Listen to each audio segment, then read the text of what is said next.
Subscribe to my YouTube channel and click the bell icon. What if some of the most dangerous religious ideas in history didn't spread by force, but through whispers, secret texts, and hidden teachers? What if early Christianity wasn't one story, but many, buried beneath centuries of silence? Stay with me, because today we uncover how Gnostic ideas quietly spread through Rome, Egypt, and Syria, and why powerful institutions tried to erase them. Welcome back to the channel. If you're fascinated by the hidden history of religion, lost beliefs, and movements that shaped faith from the shadows, you're in the right place. Today we're exploring how Gnostic ideas traveled across the ancient world, from imperial Rome to the deserts of Egypt and the intellectual cities of Syria. By the end of this video, you'll understand who spread these ideas, how they survived persecution, and why powerful religious authorities terrified them. If you enjoy deep, premium historical content like this, make sure to like the video, subscribe, and turn on notifications so you don't miss what comes next. Now, let's begin where it all started. Before we follow their journey, we need to understand what Gnostic ideas actually were. Gnosticism wasn't a single religion, it was a movement of ideas shared across different groups. At its core was one radical belief. Salvation comes through secret knowledge, not obedience, not rituals, not institutions. Gnostics believed the material world was flawed, even corrupted, created not by the highest divine source, but a lesser being, often called the demiurge. The true God, they believed, existed beyond this world, and fragments of divine light were trapped inside human souls. Knowledge, gnosis, was the key to awakening.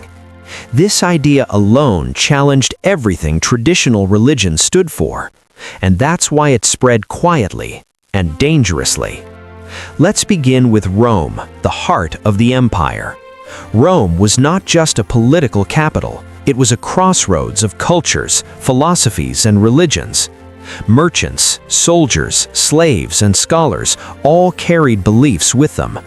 Gnostic teachers didn't preach in public temples, they taught in private homes, elite gatherings, and philosophical circles. Some Gnostic thinkers, like Valentinus, were highly educated, trained in rhetoric, philosophy, and scripture. In fact, Valentinus nearly became a bishop in Rome. His teachings blended Christian language with deep mystical interpretation. To outsiders, they sounded familiar, but beneath the surface, they redefined God, creation, and salvation. Roman authorities didn't fear Gnosticism at first, but church leaders did, because Gnostic teachers claimed direct spiritual authority, bypassing bishops, priests, and hierarchy. That made them uncontrollable. Now we move to Egypt, especially Alexandria.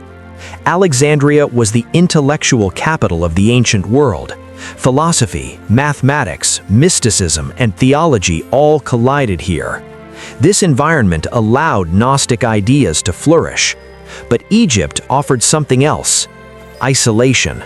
As opposition increased, Gnostic groups moved into the deserts. They copied texts by hand. They preserved secret gospels. They taught initiates in silence.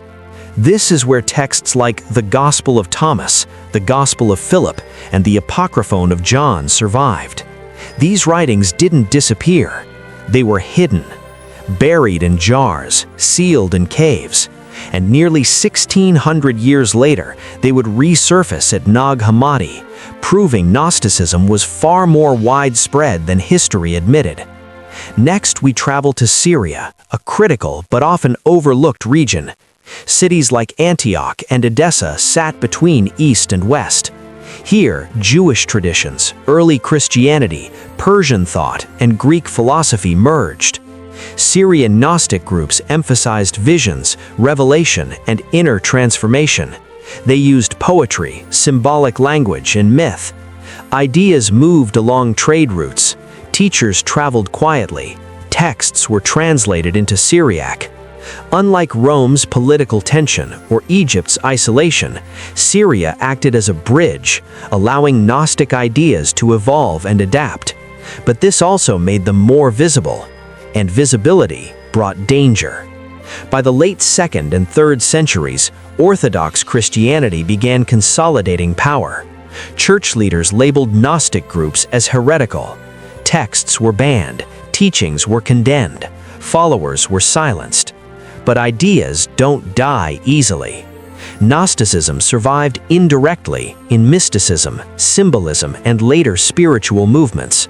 Its influence can still be felt today in questions about consciousness, reality, and divine knowledge. The movement failed politically, but philosophically, it never disappeared. So how did Gnostic ideas spread through Rome, Egypt, and Syria? Not through armies, not through kings, but through ideas that challenged authority, through teachers who refused silence, and through texts hidden from history.